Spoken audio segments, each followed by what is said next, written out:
Parler de ce mode de transport, je suis avec Bertrand Lambert, notre spécialiste transport à la rédaction. Bonjour Bertrand, merci d'être avec nous. Est-ce qu'on peut vivre réellement sans voiture à Paris?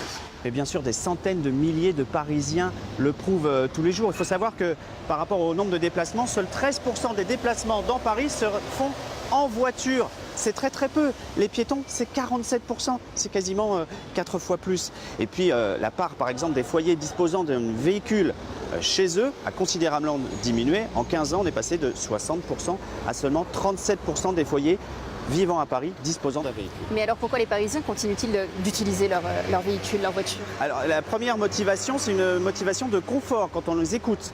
Par exemple, une voiture sur deux qui circule dans le centre de Paris fait du Paris-Paris sur moins de 4 km. C'est l'équivalent de 7 stations de métro.